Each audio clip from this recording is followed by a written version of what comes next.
Hi guys, it's Miss Crystal and it's Wednesday. I'm gonna talk about even more books. I have 4 books lined up, but before I say anything, I'm realizing that this video is gonna come out probably close to the end of July, which means that it'll be like close to the end of summer reading. So if you haven't thought about it already, summer reading ends July 31st. You do have to have all your materials turned in order to be eligible for your prize packet. So yeah, just think about that. And then I have historical fiction books coming up, and I have high school books first, and I have middle grade, middle school books second. So just so everyone knows what's going on. Okay, first up, An Arrow to the Moon. So this one is an interesting one. Emily Penn writes like very poetic books. Like, yeah, I don't know, there's some writers that just do that. And so like, this is no different. It's about, I think it's set in the early 90s. So it's set in like 1991.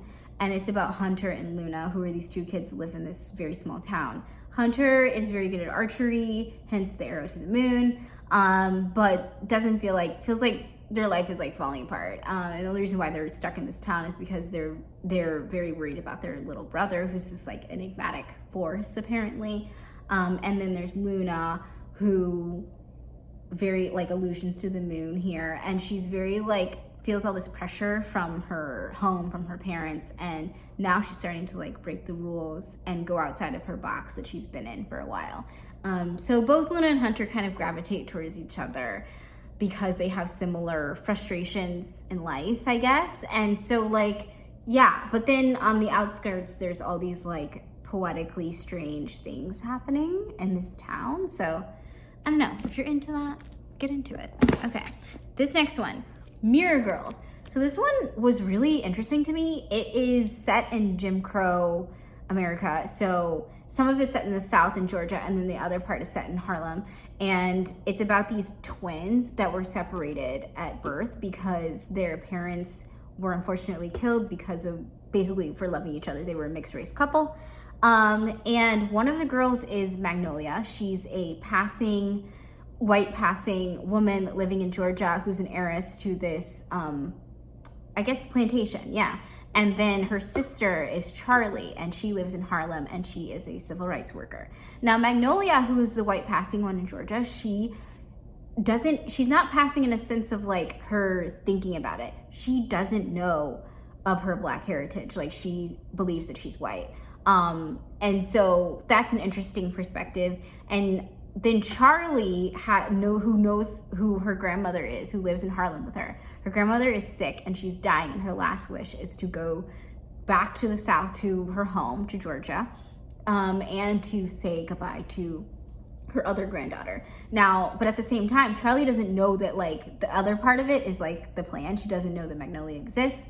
And so you can guess the surprise when she gets to Georgia and they meet each other. But at the same time, there's all these other things happening, like this curse of like a haunting of their family secrets is in the background.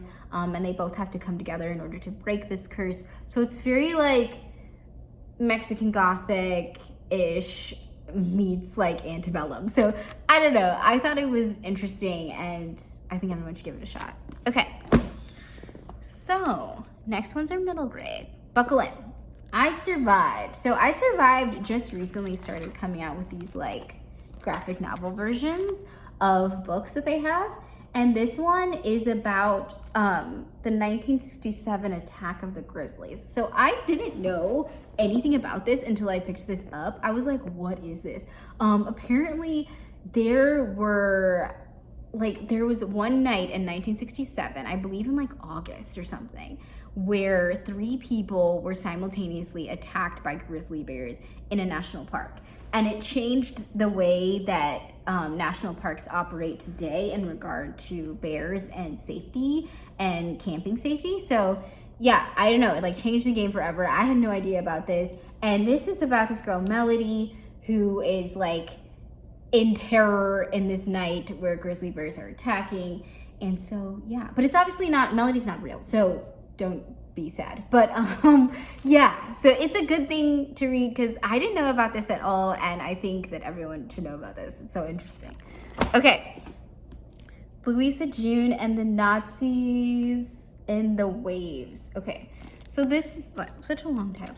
But Louisa is living during World War II, right after like the Pearl Harbor thing. And so you can guess what's going on there. But the big thing is that her family has lost a lot of people because of this war. And so it's more a book about grief and the aftermath of war rather than about like the fighting or anything like that. So it's about Louisa trying to support her mom at a young age when they both are going through like so much grief and turmoil, you know? Okay, that's it for me. Hopefully you saw something that you liked, and also hopefully you're ready to turn in your stuff for summer reading because it is crunch time. So see you guys later. Bye.